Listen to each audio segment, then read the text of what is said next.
The flood is coming! The flood is coming! Run for your lives! Run!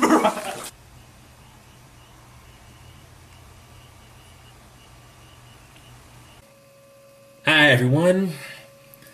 Sorry about that panic, but the Weather Channel said that there was going to be some sort of giant flood coming, and it would be just my luck for that to happen after seeing today's film, which you can read all about in Genesis chapters 5 through 9 of the Bible. Ah yes, the Bible. It can be considered the holy grail of source material where movie adaptations are concerned, as it has given us epic masterpieces such as the Ten Commandments, and less assuming but no less important movies such as The Passion of the Christ. And then there are the more controversial films such as The Last Temptation of Christ and today's film Noah. Both of those movies took liberties with the Bible in order to go against audience expectations. But does that work to Noah's advantage? Let's take a look and find out. This is short and to the point, and I review movies in 5 minutes or less, or your money back. Okay then, let's get started.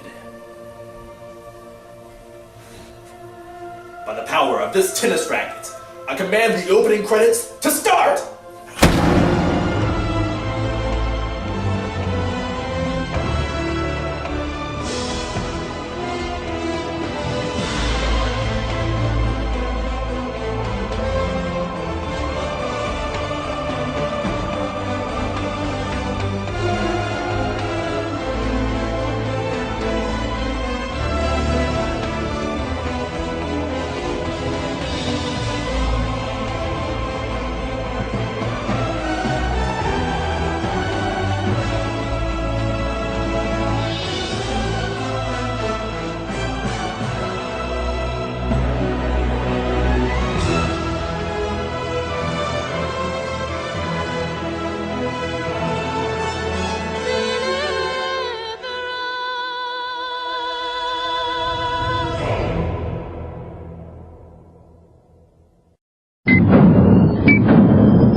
Begins by telling the audience the story of Adam and Eve and their offspring, Cain, Abel, and Seth.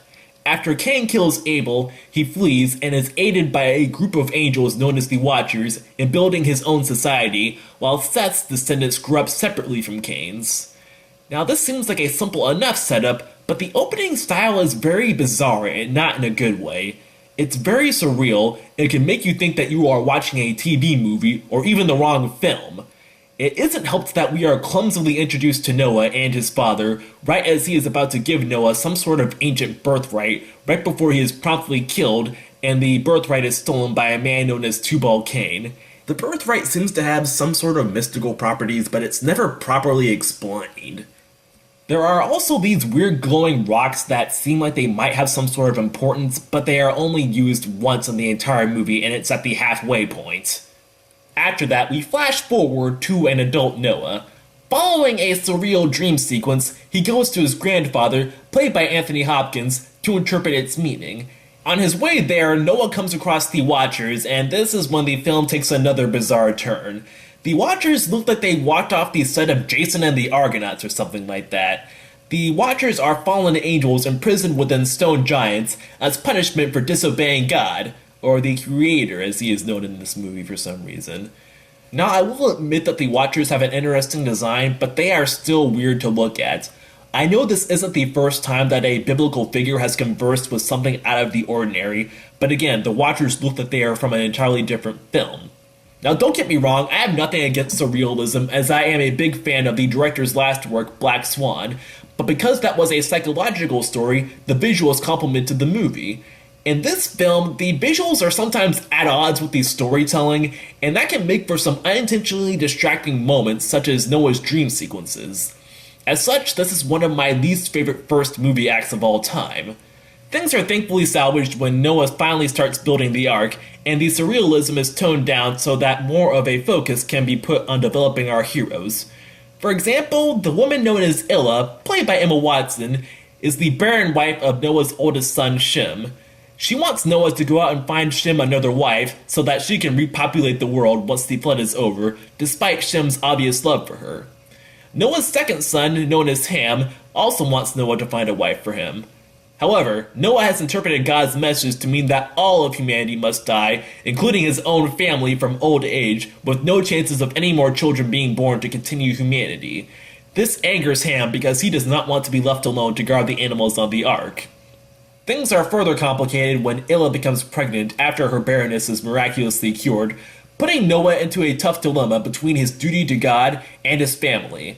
Any remaining chance this film had to salvage any biblical accuracy is now thrown out the window, but I actually did like how the movie went in this direction. I won't spoil any more of the story, but I will say that it makes for a tension-filled last 2 acts, and it gives the cast plenty of material to work with. Russell Crowe does a good job showing the conflict that Noah feels, while also looking like the kind of guy that could carry out any order God gave him no matter what. Emma Watson looks like she could cry on command and makes you want to hug her through the despair she feels, while Jennifer Connelly does an excellent job as Noah's conflicted but loving wife Name. The only minor hiccup is Ray Winston, who plays Tubal-Cain. When he first shows up, he's the cliched, boring villain, but as the film goes on, he actually does develop into a well-used Lucifer-esque bad guy. There are also instances of combat in this movie, and you can bet money that Russell Crowe definitely delivers in that department. Overall, Noah isn't a bad movie. The visuals might be a little distracting, but they are appealing in their own right, especially when the flood starts. I thought Russell Crowe was an odd casting choice, but the writing does justify the choice. Speaking of the writing, while I did like the direction this movie took, there were still some second and third act problems that I can't delve into due to spoilers. What I will say is that the plot holes are rather noticeable and they kind of go against the entire point of the movie, which is ironic because it's one of the few times that Noah tried to stay accurate towards the Bible, but it just contradicts its own rules. As such, this leaves Noah with 6 loose adaptations out of a possible 10. I'm on the fence about whether or not you should actually go see it in theaters, but I do think that it is good enough to warrant at least an HBO viewing. This has been short and to the point, and I review movies in 5 minutes or less, or your money back. Now then, let's end things with another bang, shall we? By the power of this tennis racket, I command the closing credits to start!